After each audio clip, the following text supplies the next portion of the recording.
So with the ESL AUNZ Championship Season 3 Finals coming up this weekend, I thought I'd do a bit of a preview video on the teams, the event, how the teams made it here, that sort of thing, and of course, some predictions at the end as well, because I was tweeted abusively to do some. It wasn't abuse. So I put a poll up and people voted that I should do predictions. So I'm going to do predictions. Ha! There you go. Now, of course, just to do a very brief overview of the event, that is, as I just said, the ESL Australia and New Zealand Championship Season 1 2017 Finals. Top 4 teams of the 8 who are in the league. We'll get into those teams in a little bit. Double elimination, best of 3, spread over 2 days at the ESL studios in Sydney for a $10,000 prize pool, or at least for the lion's share of that. Now, before I get into the teams, I want to touch on something that's close to my heart as a commentator, as a guy who shouts about video games and gets paid for it. It's a good life. It's a weird job. But hey, that's the thing. The talent lineup. Now, we've got a few new faces and voices joining the crew of us who normally yell about CSGO. So without any further ado, let's have a quick look at the lineup. There it is. Beautiful tweet with my favorite on there because I'm biased. Ha! Get wrecked, mate. Now, in order that they appear there, commentators will be Elfish Guy, Karath, DK, and me.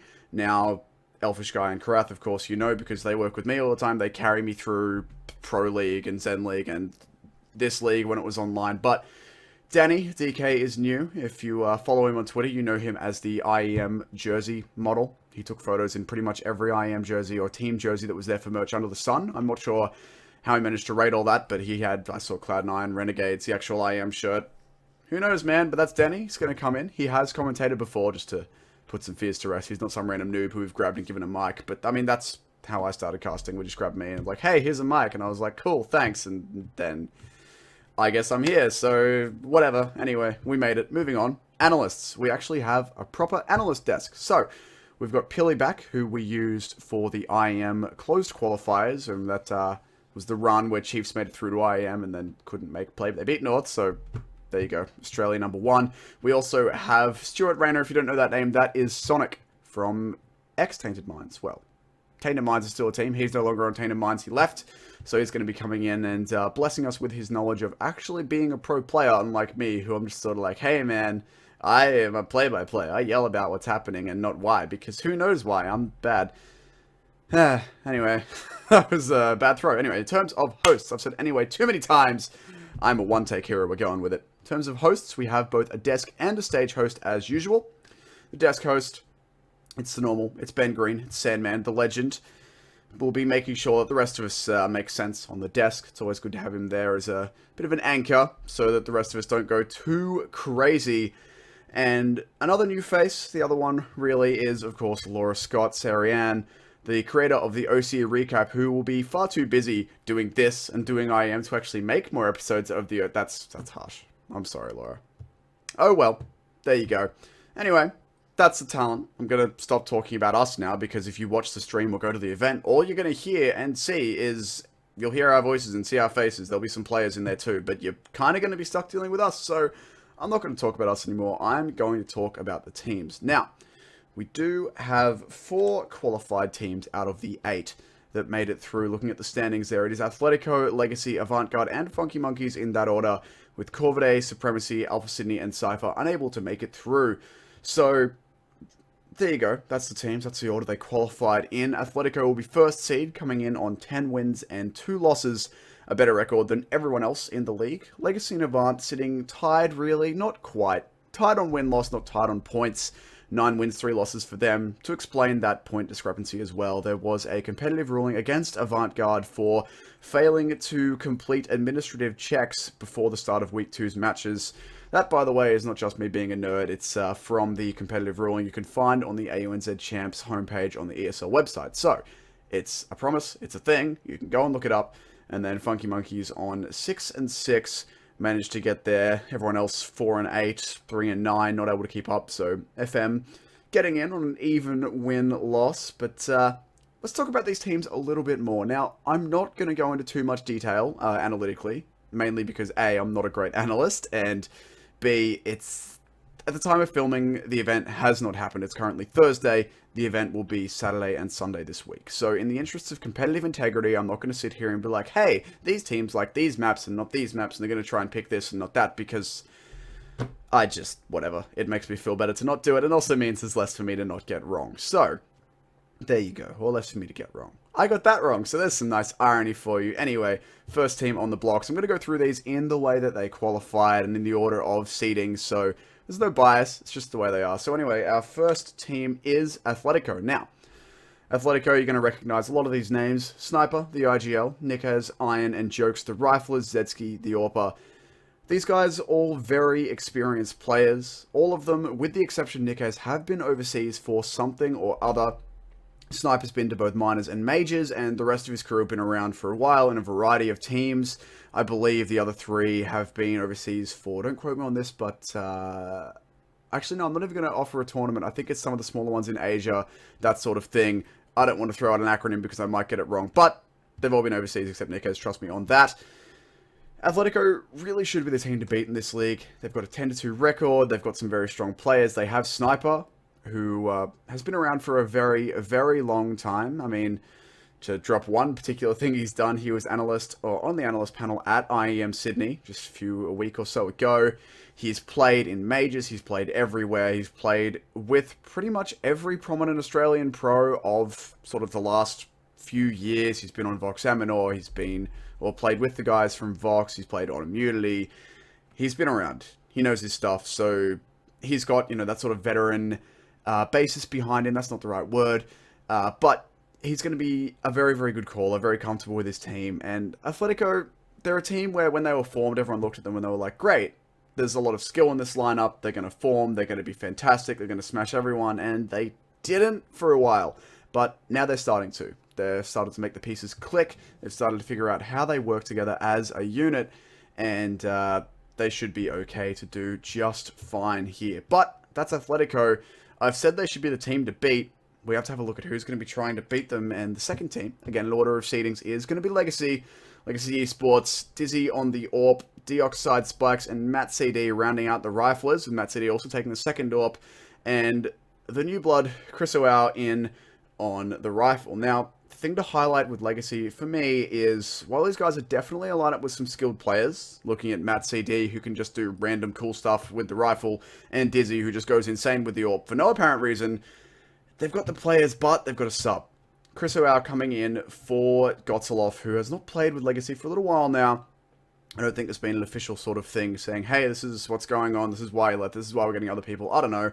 I don't think it's a thing, but either way, they've got Chris O'Ow in. So Gots was their RGL. So the problem now for Legacy is they've got to figure out who's going to be calling in his absence. They used Lightstep, of course, ex-Chiefs, in their run in the PGL minor qualifier, where they didn't make it too far, but, you know, they were in there and they had Lightstep. So I'm assuming that he would have called for them. It wouldn't make any sense to get him for any other reason, but they don't have him now. They've got Chris Owen. So out of these list of names, I'm looking at them, I don't really know who's going to be calling. So that's going to be something they're going to have to overcome. Of course, first game with Chriso, I believe. First land, definitely with Chriso in. So remains to be seen how much of a stumbling block that's going to be for Legacy, because not having an IGL, I mean, it can be tough. I can't really speculate. I haven't talked to these guys too much recently, apart from when at IEM I had several messages from Matt CD being like, hey, come out, get drunk. And I was like, I've got to work. So the life of esports, there it is. It's it's glamorous. Anyway, next team, moving right on forward, Avant-Garde. Now, this is going to sound super negative, but hear me out. Avant-Garde make me sad. And that's because this is a team who I would love to see hitting the consistent heights and the skill peaks that we've seen all of these guys being capable of in the past, on different lineups and different combinations, but it's not worked out for them so well in Avant-Garde. Now, they did have Yellow in place of Wizard, who's only just come back to the scene. More on him in just a little bit. But they did have Yellow in, but he left a little while ago. And after that, this is according to a public twitlonger that was posted by Hats, the guys lost motivation to play and improve. So basically, this is the part that makes me sad. Avant-Garde is going to disband after this LAN. They're all going to chill out, see where they can go, maybe join some other teams. I don't think any of them have made any decisions just yet, but no more Avant-Garde after this LAN, which is why I'm sad. But on a more positive note, this also makes them a bit of a wild card, because in a situation like this, they've got in a player who, Wizard, certainly capable. They've got in a new player, they're subbing, they know they're disbanding after this event. We're going to get a bit of a lineup who's just like, whatever, man, we're just gonna do it. And Yeah, so will we get an Avant that shows up and just destroys everyone because they're under no pressure?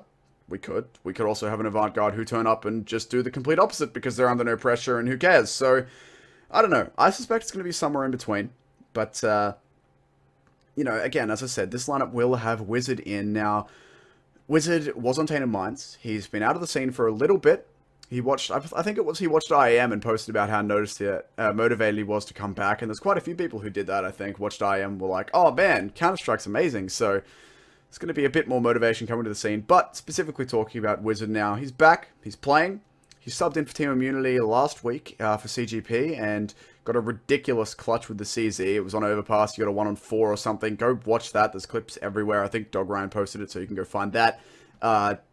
He's back. It looks like he's in form. Have to see if he can perform here. But personally, I'm looking forward to seeing some nutty plays again. He was playing for Immunity. He's now stepping in for Avant. These guys are disbanding. I don't know where Wizard's going to end up permanently, but I'm really glad to see he's back playing. And now, the fourth team of the LAN, rounding out our lineup here, we've got the Funky Monkeys. Now, Funky Monkeys, the little team that could. That sounds really kind of condescending, but stick with it here. These guys were CGA a little bit over a year ago. Now, to give out some context, if somehow you're watching a video that an obscure Australian caster is making and you don't know about the Australian scene, well, I don't know why you're watching this, but a little over a year ago, these guys were in CGA. We have Cybergamer as a league here in Australia. It's our main sort of competitive cup that people can get involved in, and Cybergamer has different tiers. You've got A, which is amateur, M, which is main, M, which is I, which is intermediate. I is for intermediate, not M. Good job, me. And then P, which is professional. Now, they started in CGA, the Funky Monkeys, a little over a year ago, sort of start of 2016. Since then, they played a season in M, 2 in I, and just at the start of this season, winter 2017, they've finally broken into CGP. So, they're a team who've had this long, slow, actually, it wasn't that slow, they've had this long run up to the top tier of Australian Counter-Strike, and now they're finally starting to be able to break into that. They've qualified for CGP this season. Of course, they made it into this league and now into the finals, so definitely a team who can perform. I don't realistically think that FM will be able to contest for top 2, however much I want to say hashtag easy for FM. You're welcome, Andy. But I've been surprised by these guys before. If anyone's going to be able to pull off a massive upset this week, it's Funky Monkeys. And I just realized I didn't go through their lineup, so I'm going to do that super quickly because what is the format I've been doing for the other teams, right? Yoromato is their in-game leader. Waffy, Stat, and Blitz, the riflers, and Andy on the orb. So there you go. I should have done that before, but hey, we got it in there. This is a casual video. And now, we're going to get to the fun bit, the predictions. So, I can't beat around the bush with this. Ready, 3, 2, 1 predictions. There we go. That's it. That's what I think is going to happen. Atletico will come first, Legacy second, and Avant and Funky Monkeys dueling for third and fourth. Now, I can't pick between third and fourth, as for me, it entirely depends on how Funky Monkeys are feeling on LAN and how Avant go with Wizard, but I still think they'll be down in third and fourth. I don't think top 2 is a possibility. It depends on how Legacy goes with Chriso as well. Based on previous rosters, previous performance, I think they should be able to get second. Atletico should lock out first easily enough. Really, the only clear pick for me is Atletico in first. The rest of it could go either way. But, that said, this is Australian CSGO. Anti-ecos will be lost. Nonsense rounds will be won. And it's going to all be a hell of a lot of fun. So, if you're going to be at the event, at the ESL studios here in Sydney this weekend, A, enjoy it. B, if you see me, come say hi, because I have no friends, and I need friends. And, yeah. If you can't make it, you can, of course, tune in on Twitch. There you go. There's the link. It's all going to be up on there all weekend. So you can come in, you can join, you can post memes and Twitch chat, because everyone loves doing that. You can get your foreheads and your vax and your... Man, I sound out like an old codgery grandpa, though. Kids these days, you can get your vax in the chat. I'm just going to stop that. Anyway, you can go. There's the link. It'll be live all weekend. I'll be there along with all of my friends, all of these wonderful people. We're all going to have a good time and talk about some Counter-Strike. But that's going to do it for this, what I thought was going to be a quick video that I was going to throw together in the space of no time. I actually put quite a bit of effort into preparing. So, thank you for tuning in, firstly. Secondly, let me know if this is sort of like a format that works. I'm aware my green screen is dodgy and there's lines that happen. But hey, I can sort that out later. And that my webcam is not 60 FPS, which bothers me. But there you go. Let me know what you think of this format. Give me your thoughts on my predictions. Tell me I'm wrong. Tell me I'm right. Most likely that I'm wrong. But thank you all for watching, and I will see you either in person or online over the weekend.